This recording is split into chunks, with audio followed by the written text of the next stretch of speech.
성경의 중심은 예수 그리스도입니다. 그래서 성경은 그리스도의 오심에 관한 수많은 글로 가득 채워져 있습니다.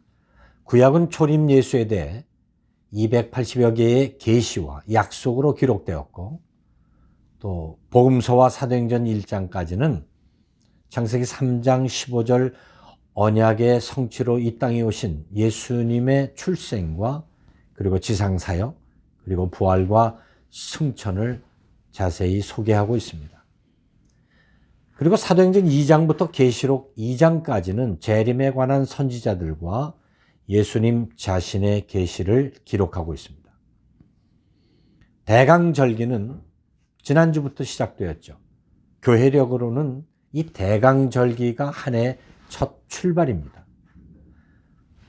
오심, 또 왕의 도착을 의미하는 이 대강절기는 바로 그리스도를 기다리는 기간입니다. 아이들이 크리스마스 트리 밑에 놓이게 될 선물을 기다리거나 좋아하는 사람과 근사한 장소에서 저녁 약속을 기다리는 그런 기다림의 절기가 아닙니다. 2000년 전 이 땅에 구원자로 오신 그 예수님께서 마지막 제자들과 유월절 만찬 자리에서 내가 십자가에서 죽고 부활한 후에 다시 올 것이다 라고 약속하셨던 그 약속을 기다리는 절기가 지금입니다. 요한은 그날을 기억하며 이렇게 기록하고 있습니다. 가서 너희를 위하여 거처를 예비하면 내가 다시 와서 너희를 내게로 영접하여 나 있는 곳에 너희도 있게 하리라. 주님은 다시 이 땅에 오시기 위해서 반드시 가셔야만 하셨습니다. 우리는 이 말씀을 통해서 왜 우리가 거룩한 신부로 깨어 있어야 하는지 알게 됩니다. 예수님은 영원히 거할 그 하늘나라에 우리를 맞이하기 위해서 아름다운 집을 예비하러 가셨던 것입니다.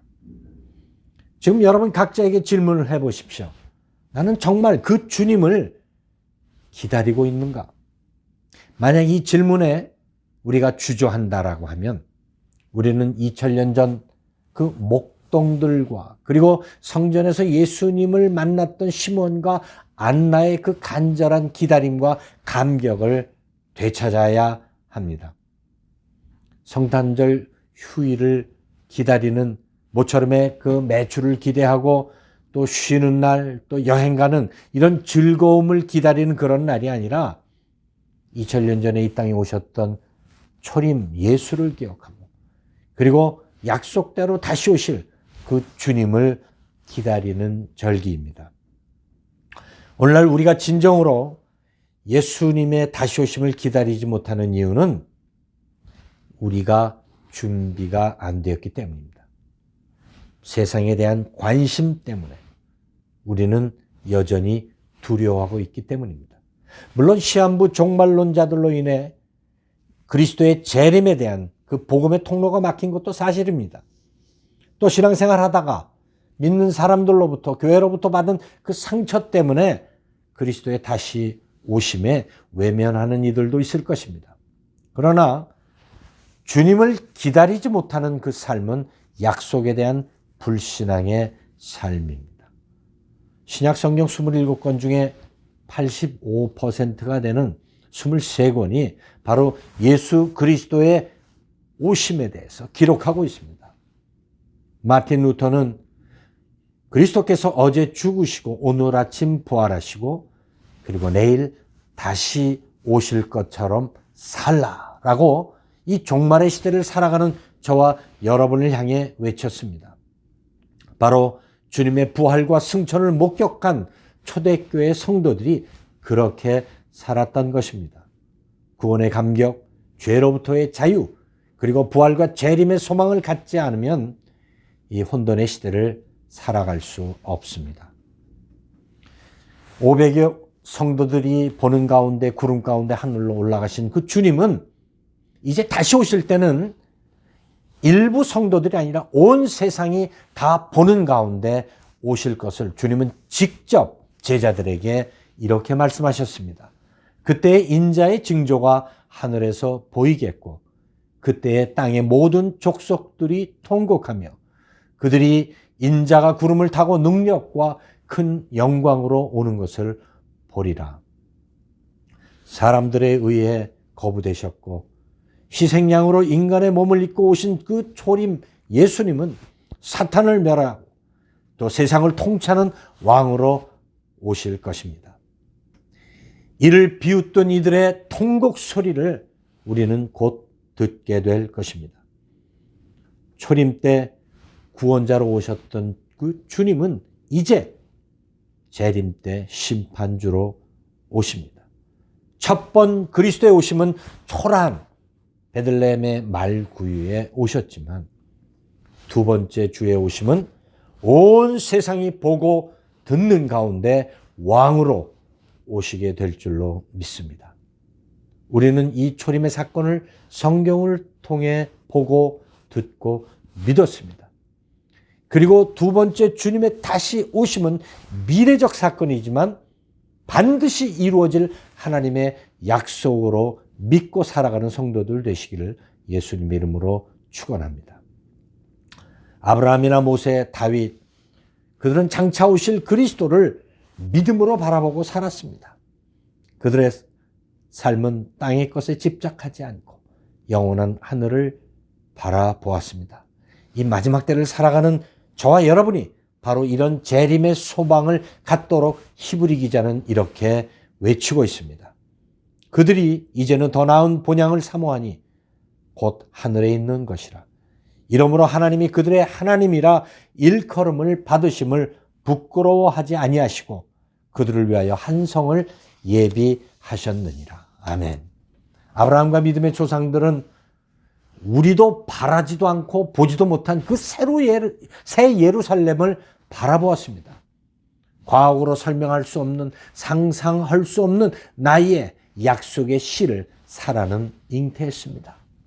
그들은 광야와 같은 세상에 뿌리 내리고 정착하는 것보다 때마다 말씀하시는 그 주님의 음성에 민감해서 수없이 텐트에 말뚝을 뽑으며 보이지 않는 믿음의 여정을 갔던 것입니다.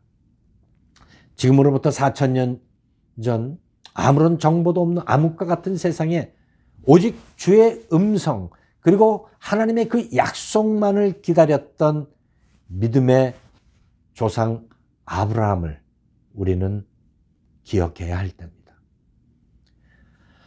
이 세상을 바라보고 여전히 세상 것에 취해 있는 우리의 모습이 세겜 땅에 머물던 야곱의 식구들, 특별히 그 막내딸 디나가 세겜 땅을 기웃거리다 당했던 그 끔찍한 사건을 이제 우리는 기억해야 할 때입니다.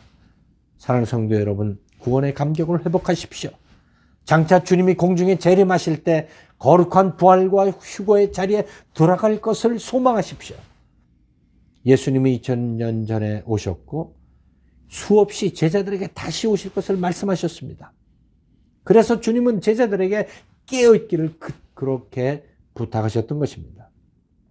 이제 성령님의 말할 수 없는 탄식으로 우리에게 깨어있기를 말씀하시는 그 음성을 들어야 할 때입니다. 오늘 우리 모두는 그리스도의 초림과 재림이라고 하는 이 두 개의 빅 이벤트 사이에 살아가고 있습니다. 환난 전에 휴거될 것인가 아니면 환난 중이냐? 그것은 신학자의 몫입니다. 지금 우리에게 중요한 것은 반드시 이루어질 그리스도의 그 오심의 때가 언제인지 알 수 없기 때문에 늘 깨어 있어야 한다라고 하는 사실입니다. 우리에게 주신 시간, 물질, 건강, 이제 이것을 나눌 때입니다. 그리고 부활의 증인으로 살아야 합니다. 주일 예배 참석하는 것으로 만족하지 마십시오. 깨어 부르짖고 세계 도처에서 일어나는 안타까운 소식을 보고 들을 때마다 엎드려 중보하는 귀한 성도의 삶을 사시기를 주의 이름으로 부탁합니다. 바울은 보이는 것은 잠깐이고 보이지 않는 것은 영원하다며 종말의 시대를 살아가는 성도에게 더욱 주의 오심에 대해 갈망할 것을 고린도 교회 성도들에게 이렇게 편지합니다. 우리가 주목하는 것은 보이는 것이 아니요 보이지 않는 것이니 보이는 것은 잠깐이요 보이지 않는 것은 영원함이라. 지금 우리가 살아가는 세상 눈에 보이는 것 다가 아닙니다. 지구 곳곳에 무서운 심판의 징조들이 나타나고 있습니다. 사탄이 더욱 성도들과 주님과의 관계를 이간질하고 있습니다. 눈에 보이는 일로 인해 하늘을 향한 마음을 접는 어리석음을 행하지 마시기 바랍니다. 아브라함과 이삭, 야곱 그리고 믿음의 조상들이 바라보았던 새 하늘과 새 땅에 대한 그 소망을 가지고 한 주간도 깨어있는 거룩한 신부로 그리고 파수꾼으로 다시 오실 그 주님을 기다리는 귀한 절규 되시기를 예수님의 이름으로 축원합니다. 기도드리겠습니다. 약속대로 오실 주님, 또 날마다 우리의 삶 속에 우리에게 다가오셔서 부활의 소망을 갖도록 재촉하시는 주님, 이제 마지막 심판의 날에 이 땅에 오실 그 주님을 기다리며 살아가는 저희 모두 되게 하여 주옵소서. 이제는 다시 오실 우리 주님의 놀라운 은혜와 독생자를 십자가에 못 박기까지 우리를 사랑해 주신 아버지 하나님의 무한하신 사랑하심과 성령의 감동, 감화, 위로 역사하심이 깨어있는 거룩한 신부로 살아가기를 다짐하는 성도들 머리 위에 그들의 섬기는 모든 일과 삶 그리고 교회 위에 이제로부터 영원토록 함께 계실지어다.